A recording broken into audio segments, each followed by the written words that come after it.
Tai yra pasididžiavimo jausmas. Turiu įgūdžių, kuriuos atėjus dienai X galėčiau panaudoti. Ir šiaip manau, kad tai yra garbinga misija. Nes vienas yra dar vėlgi iš tikslų Šaulių sąjungos – ugdyti pilietiškus, savimi pasitikinčius asmenis, kurie prireikus reikalui galėtų ginti tėvynę ir padėti vienas kitam. Tai irgi yra labai svarbu. Visagino Žiburio pagrindinės mokyklos direktorė Asta atvira. Vilkėdama uniformą jaučiuosi pakiliai. Taip rodau pavyzdį vaikams, kurių nemažai ir prisijungia į Šaulių gretas. Asta mergaitė pirmiausia norėjo būti darželio auklėtoja, todėl kad mano darželio auklėtoja buvo nepaprastai graži.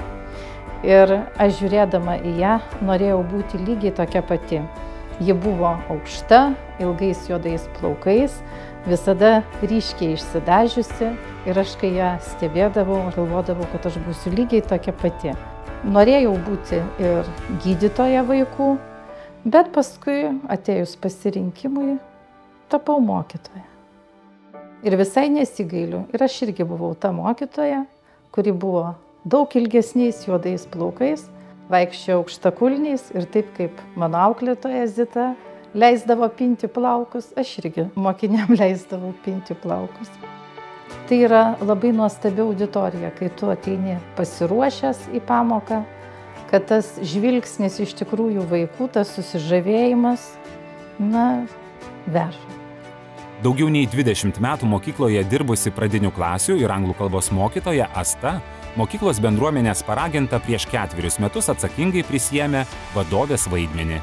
Be pilietinės ir patriotinės veiklos, pasak Astos, aukštą ugdymo kokybę užtikrina ir 2 kartus per metus vykdomi trišaliai mokytojų, tėvų ir vaikų pokalbiai, kurių dėmesio centre moksleivio savijauta ir jo poreikiai. Mokykloje labai svarbus etnokultūrinis ugdymas, mat daugiau nei pusė mokinių kitataučiai. Asta didžiuojasi, kad kuriant ugdymo įstaigos strategiją įsitraukė net mokyklos budėtoja ir santechnikas.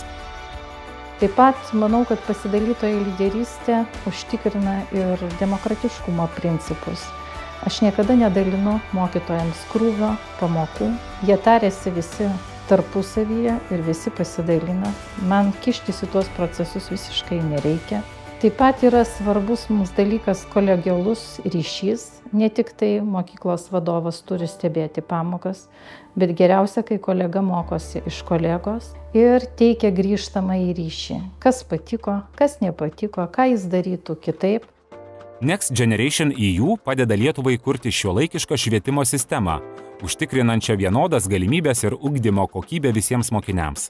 Viena iš remiamų iniciatyvų – 1000-mečio mokyklų programa, kurią įgyvendinant gerėja mokymosi aplinka mokiniams ir sudaromos geresnės darbo sąlygos mokytojams.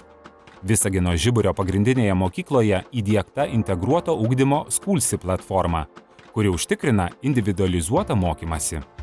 Vaikai, turėdami asmeninius kompiuterius, kiekvienas gali mokytis temos individualiai, savo tempu, pasirinkti temos sunkumą pagal nusistatytą lygį, atlikti jame kontrolinės užduotis ir kai jau jis jaučiasi, kad pats yra pasirengęs atsakinėti, ateina atsiskaityti tos temos mokytojai. Ir apskritai keičiasi pats pamokos modelis, nes mokytojas tampa pamokoje konsultantu, o vaikas žiūrėdamas kompiuteryje filmuotą medžiagą tiesiog prisiima didelę atsakomybę už mokymąsi, už asmeninę ugdymą, už rezultatus pats. Asta, pabrėždama mokinių profesinio paruošimo svarbą, vardija, kad 1000-mečio mokyklų programa suteikia mokyklai galimybę atnaujinti infrastruktūrą. Įrengta gamtos ir mokslo laboratorija, įsigytos lazerinės pjovimo ir graviravimo staklės, o taip pat ir siuvimo mašinos. Mokykloje gajos tvarumo idėjos. Iš užuolaidų atraižų vaikai pasisiuvo daugkartinius maišelius. Dideliame ekrane mokyklos fojė mokiniai gali džiaugtis ir prisiminti svarbiausių mokyklos švenčių akimirkas. Čia planuojama skelbti ir interaktyvųjį pamokų tvarkaraštį. Žiburio mokyklos teritorijoje taip pat įrengta ir visus metus veikianti alternatyvi ugdymosi erdvė lauko klasė Kupolas, kur vyksta pamokos, neformaliojo ugdymo renginiai, čia renkasi mokinių taryba. Aš džiaugiuosi, kad mokykla praturtėjo iš tikrųjų, tokiamis priemonėmis, kurių mes paprastai būtumėm neįsigiję. Aš džiaugiuosi, kad mes susiradom draugų, nes pamokas jau ne pirmas kartas veda universiteto dėstytojai mokykloje. Lankosi iš kitų mokyklų mokytojai, mokiniai ir apskritai ta geroji pedagoginė patirtis skleidžiasi.